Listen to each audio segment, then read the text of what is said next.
But anyway, 3, 2, 1, we are live. Live.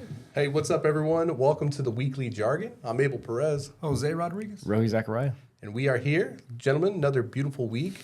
The heat is starting to certainly get turned up, huh?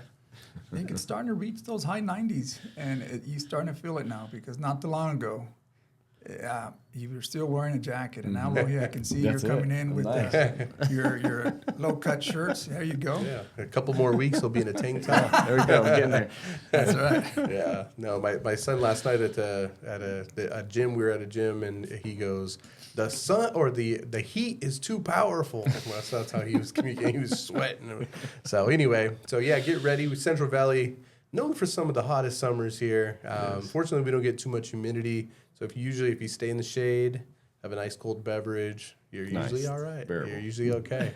Yeah. So, gentlemen, how things been lately? You got anything from the library recently? Any books you're catching up on? You know, it's funny you say that, but library, I go more through YouTube, and YouTube becomes my library. I like listening to a lot of YouTube channels, especially shows that I subscribe to. And a lot of times if I'm driving, especially if I drive to Merced, and I do that constantly, it's a 30-minute drive, so I like to kind of just listen to what's going on, latest news, market updates and what have you, just to keep updated on where we're at. But yeah, that's probably the latest thing. I just subscribed to a couple of shows there. But what about yourself? Yeah, same thing. I love this show, Three Gentlemen. There's some goofballs, but they provide some good content from time to time, the Weekly Jargon. So be sure that you subscribe and comments and all that stuff. Tell your friends about it. No, but in all seriousness, I think I was sharing with you guys not too long ago that I've been really into audiobooks. And a couple years ago, I had that's when I kind of discovered audiobooks, and I would drive probably an hour and a half a day, and it was a good opportunity to do that or to take advantage of audiobooks. And so last couple weeks, I found myself driving 45 minutes each way. And so I got a little bit of time there, and instead of listening to the same old songs, I said, I'm going to go, pop up some books. And one neat feature that I never knew about was you could speed up the speed of the person who's reading to you. And so I speeded up to 1.25, just a little notch up. And so subconsciously, I think I'm like, oh, cool. I'm reading this book 25% faster. And you really are. But for me, it's been a game changer for sure because, I think I'm through 2 different books in just like a little bit over a week. So it's been pretty neat. Otherwise, I wouldn't be getting that satisfaction. There you go.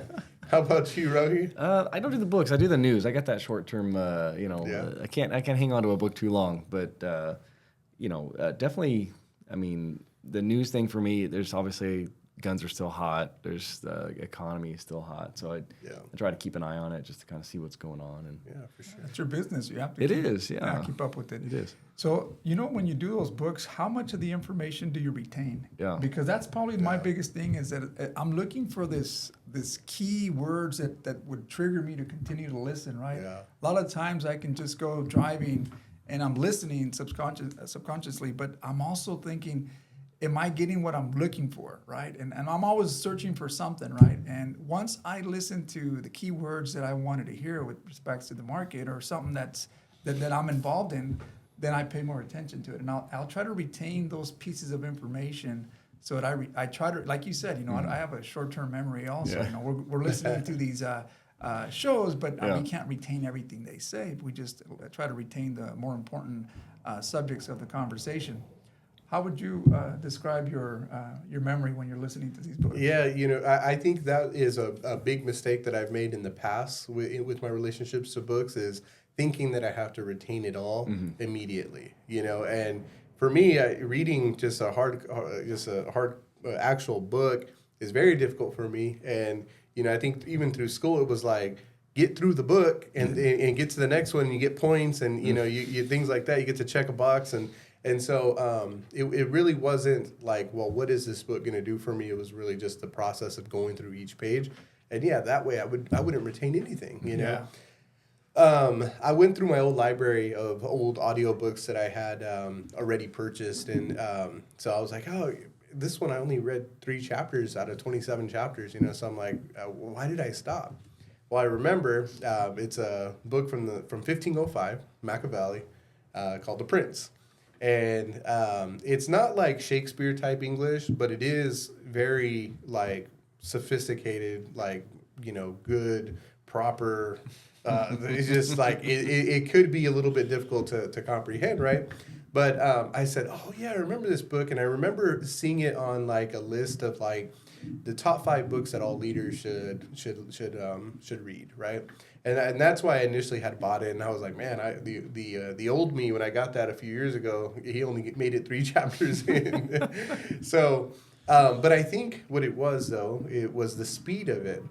When you got that much information and they're talking really slow, it's boring. And I think I can remember myself falling asleep behind the wheel. So I sped it, I put it, turned up the speed, and now it's more conversation, right?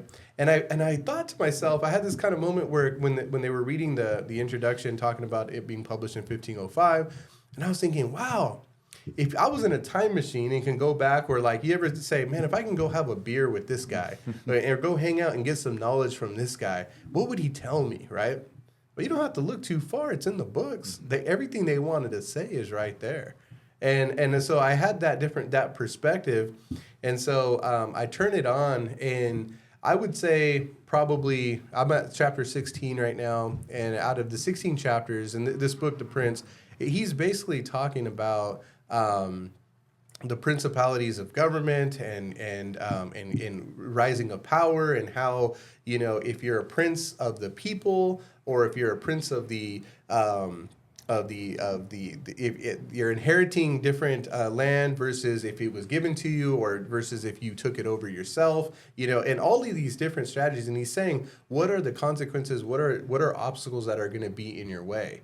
You know, and things to consider, right? If the people brought you in, then it's typically the people who are going to bring you out, you know? And so it's really interesting, and there's all these different examples, and I got to admit, some of the chapters, they go by so quick, and you're driving, you're paying attention to the road too, and you're thinking, wait, I missed that, you know?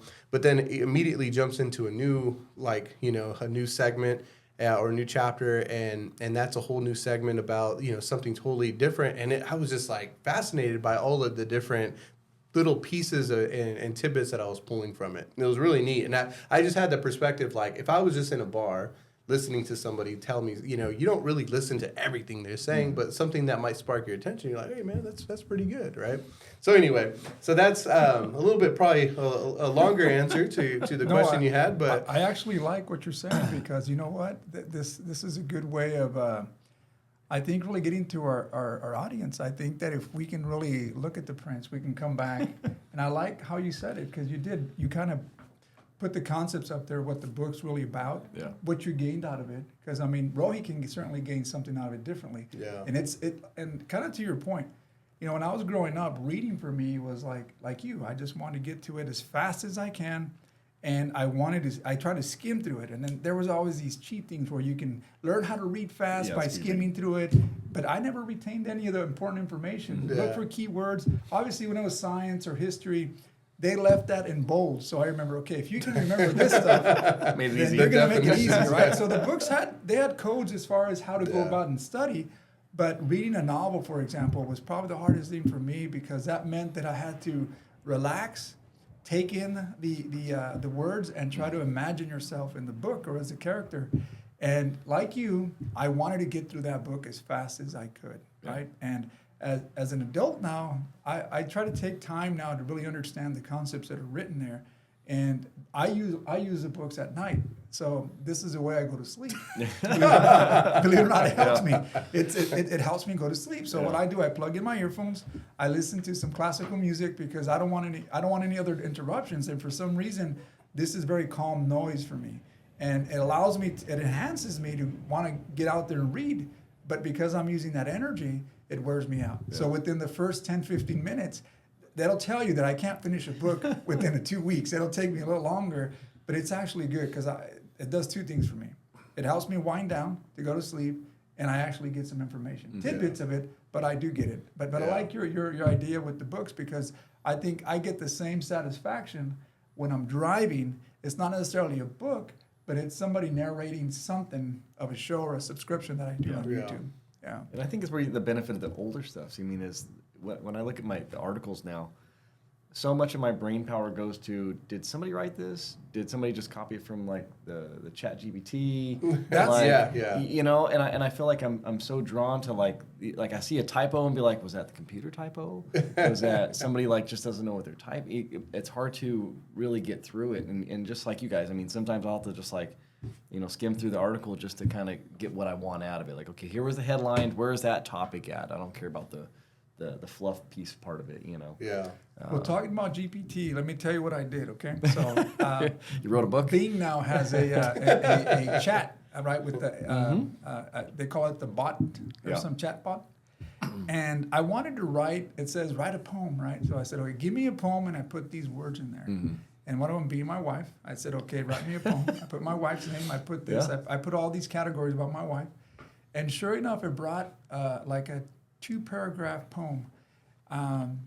And then it gave you all these references. So I wanted to check where it got it from, right? So boom, all of a sudden had like, I mean, I want to say over 30, 40 different references on that one word or that one of poems that were written before, right? So this is what I'm thinking the AI does, right? You feed it all this information, right?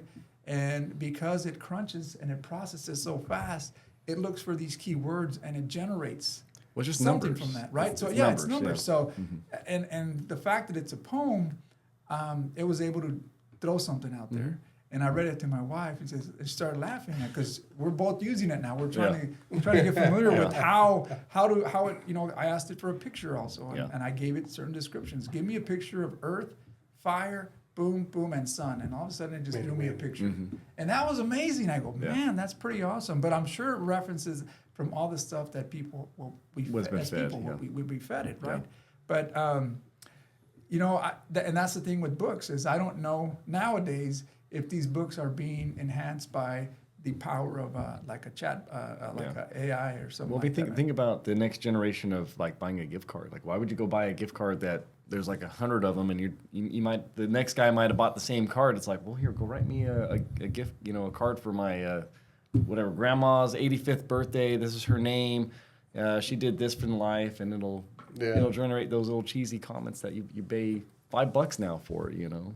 Well, I wouldn't be surprised if, you know, Hallmark, who's been so dominant in the field, comes up with a website and says create your custom Hallmark card. They have to. You have to adapt to it. And that's a good business model. If they haven't thought of it, somebody will. And that's typically what happens. It could be one of our viewers if they were listening today. I'll take my royalty for that. Hallmark, go ahead. Ideas, put me on your marketing team. Yeah. So, but yeah. Anyway, these I think the hardest part for me though with comprehension or in regards to like retaining information and like staying in the game and focusing on it, the hardest thing is you hear something and it does what it's meant to do. It sparks new thoughts, and you're like, wow, I've never thought about it that way. And then you're trying to see, how can I apply this? You know, how does this apply to me now, right? And like, they're literally, sometimes I'm having to pause because he keeps going, right? They keep reading it. And meanwhile, I'm thinking like, and I'm trying to dissect it. And there are plenty of times where I do that, where I take something and I'm like, how do I apply it here? And you know, I think that's very powerful. And that's the intention of how you're supposed to use books. You know, now obviously there's romance, and there's, you know, some people like to get lost and things like that. For me, I'm more of informational. It sounds like you guys are too. You know, news, YouTube. We're trying to collect information to, like, you know, kind of exercise our minds, and I think that's kind of exactly what it is. But you have to be ready to hit the pause button, because I'm telling you, your mind's gonna start racing, and you're gonna forget about the next 5 or 10 minutes of what they're saying. The Prince is, like I said, it's a lot about, you know, taking over colonies and wars and, you know, things of that nature. And so I was even telling my son, so I drove from Los Banos to Madera yesterday, up here, and then around 5:30, drive from Madera to Fresno. And so rather than listening to the book over there, I'm talking to my son about it. I'm kind of geeking out about it. I'm like, because I know he likes to read, and he just that was never me. It's kind of odd, and so I feel like, hey, is this feeling you get, kind of thing, you know? And so one of the things that, and I'm totally gonna mess up this quote, but one of the things that they in this book that he talks about is that when war is inevitable, right? When war is going to happen, it has to happen. Delaying it only benefits your enemy, right? And so obviously it's like, okay, well, if I'm gonna go take over, if I go onto this new land and we know we're gonna fight because I want that land, and they know that we want their land, but if we're all kind of peaceful, they're gonna do what they can to delay the war. Why? Because they're not prepared, right? And so it's saying if you are that person that's striking first, essentially, or has the opportunity to strike first, and you give up that opportunity and you delay war that's inevitable, you're only benefiting your enemy, because now they're going to prepare. They're going to say, oh yeah, hey, go check out these lands. We have some nice creeks over there. Go help yourself, this and that. Meanwhile, they're saying, get the spears ready, get the armor ready, get the artillery ready. And most of the time, they're able to prep even more so than what you were prepared initially, right? And so obviously, I'm telling my son this, well, obviously, we're not going to go fight, and we're not talking about gangs and taking over territories, right? But how my mind immediately, kind of brought this to our modern times is the wars that we have, maybe they're not so much wars, but maybe difficult conversations, with other people. And it could be I know that me and Jose really got to hash some beef out that we have, right? So let me go knock on his door and handle this. I totally catch him off guard, right? If he's not prepared for that conversation, it's in his best interest to say, hey, well, this conversation is really important to me. I want to have it. I'm just not prepared to have it right now. Can you come back at 7? Or can we meet tomorrow at the office at 10, right? That timing benefits him, because now he's able to prepare, and now he knows that the war is coming or the conversation's coming, so he's going to prepare and do everything he can, right? So I'm getting all of this from this guy who's writing this in the 1500s. And, we've talked about this in previous episodes about, the Bill of Rights and the Bible, and how the way it's written still works in today's world, right? And so, I'm telling my son that, and I'm like, yeah, this and that. And I'm hoping that he's thinking the same, and he's liking it and everything like that. And so then I have to throw one more analogy in for him, and I'm like, that's how I would use it, at work, or in just, my everyday. But you could use it think about it. You're driving down the court, because we're going to basketball practice, right? I'm like, you're driving down the court, and you have the numbers. It's 3, and they only have 2 defenders, right? You need to strike. If you pull up and reset your offense, they're going to reset their defense, and it's going to be much harder to score, right? And so I'm trying to take 1,500 lessons from the 1500s, make it make sense to myself, and then make it make sense to a 13-year-old boy, right? But I think I was just wow, all that came from the power of literature. Book. Yeah. And I think, to your point, metaphorically, we use it in that same scenario you mentioned. Maybe war back then was what he was writing about, but in a sense, he was probably talking about man and its initiative to try to strike when opportunity presents itself. They always say, opportunity comes through your window once or twice. Yeah. Take advantage of it, right? And metaphorically, I think you brought up a good point, because in many cases, we have these opportunities, whether it be in the basketball court, whether it be in business, whether it be in any everyday life. Like you said, even a difficult conversation, if you're always struggling with yourself, right? And that's probably the biggest thing is, do I knock on that door? You already have a fear of what you may expect to see. But again, that's your subconscious kind of working against you.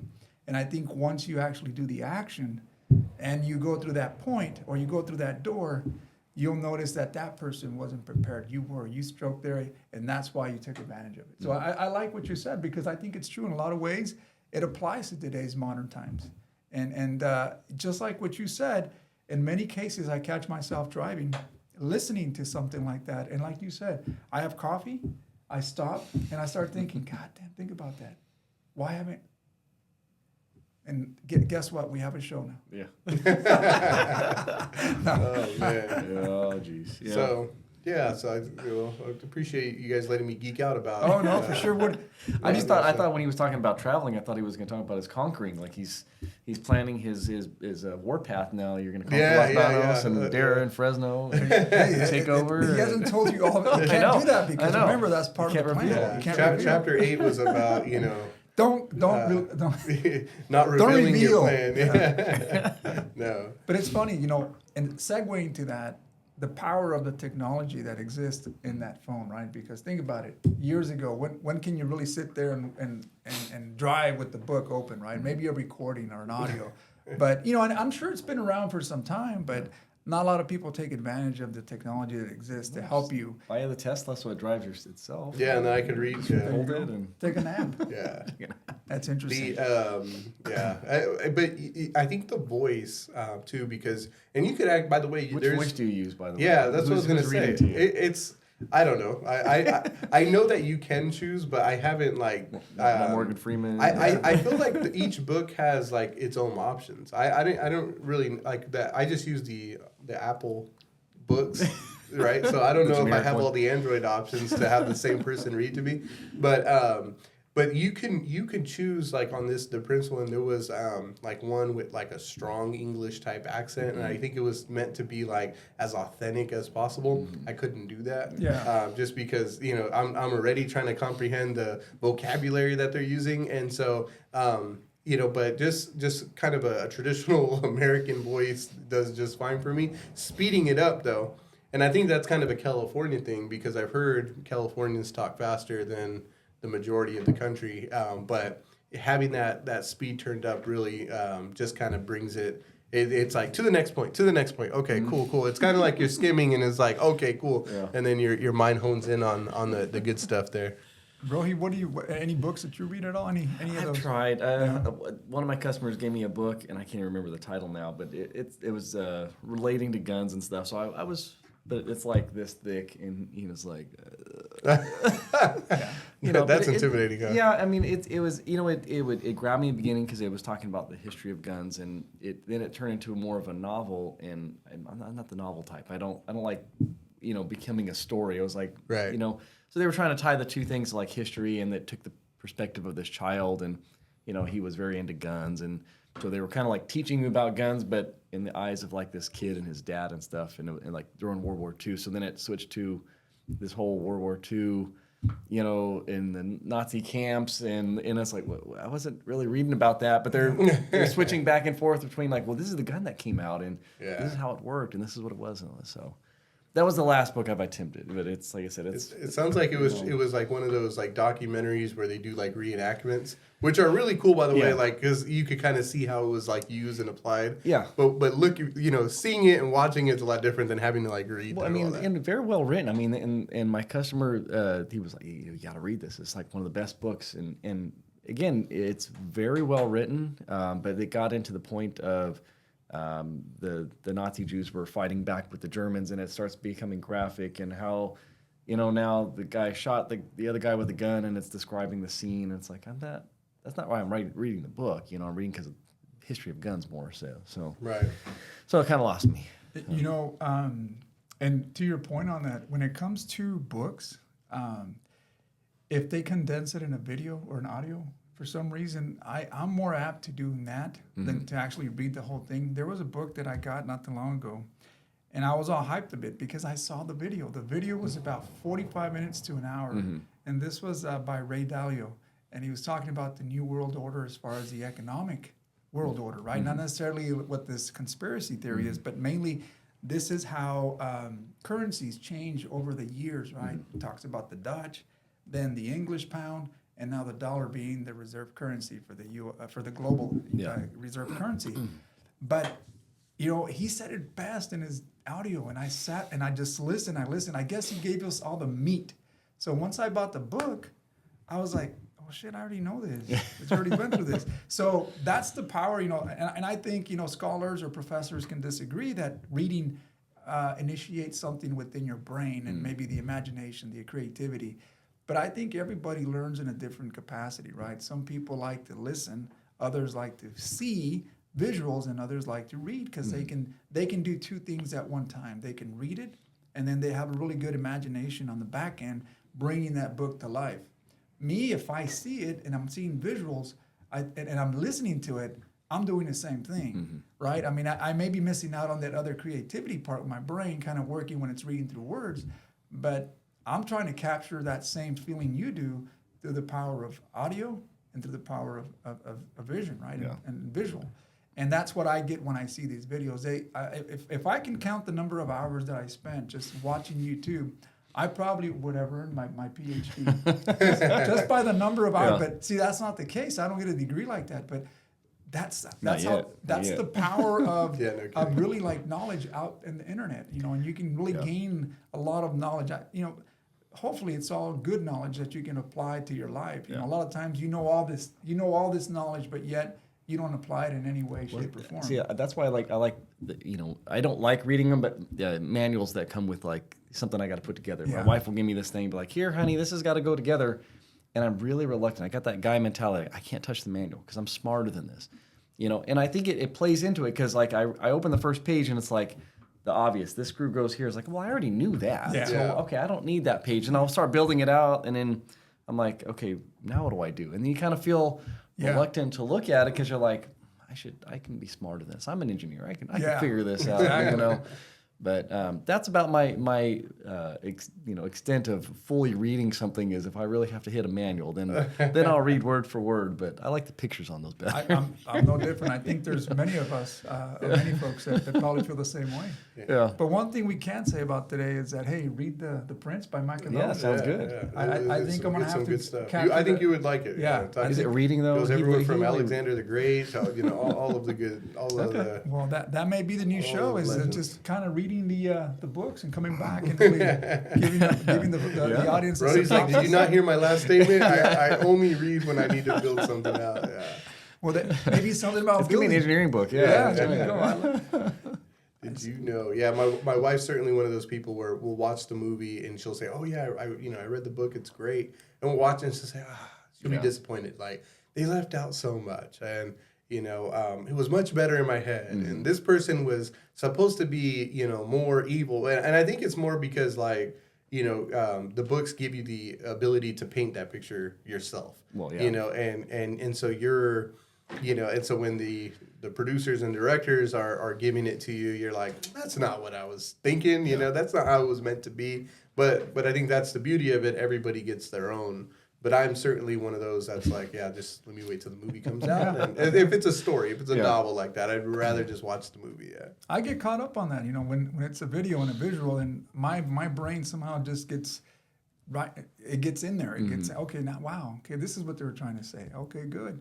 But it just, I think everybody's wired different. And I'll go back to school, right? A lot of times with boys, especially early on, this is why girls do better in early ages, because boys have a way of thinking. And I think the school system has recognized it, but I don't know that they separate that, right? I mean, they don't separate or tailor their education early on in the way young boys work, right? And a lot of them are creative. They want to play. They don't retain. There are kids that are exceptional when it comes to school, but there's a small percentage, and then you have these other kids that just want to play, and they don't retain as much information. So early on, you start assessing them. Well, they may be dyslexic, they may be this, but wait a minute, that's just a boy being a boy, Exactly. right? I mean, later on they catch on, their brains start developing, and before you know it, shit, man, I'm 47 years old and I'm still learning. That's the funny thing about it. Yeah. It won't stop. It won't stop. That's pretty good. Well, cool. Well, I think that about sums it up today. It fellas. does. Yeah. It does. It's a good show. Yeah, I think, again, one thing I can take from this is Machiavelli, The Prince. I think that's a great book to read. Yeah, pretty neat. Or at least the audiobooks, right? And speed it up. Speed it up. 1.25. Okay, I'm going to do that, Yeah. believe it or not. How long did it take for you to finish the whole thing? Well, I'm not finished yet, Okay. but I'm already halfway through. Well, 16 out of 27 chapters, and it's that was like in 1 day. Really? There and back. Yeah. Okay, So good. an hour and a half. So Awesome. or So hour 15 minutes. I like it. Yeah. So I'm going to So, take you up anyway. on that. Yeah, check that out and let us know in the comments what do you think we should be reading? Anything you guys want to share? Some tidbits you took from a certain piece? We'd like to hear it. So Leave your thank you. comments. Take care.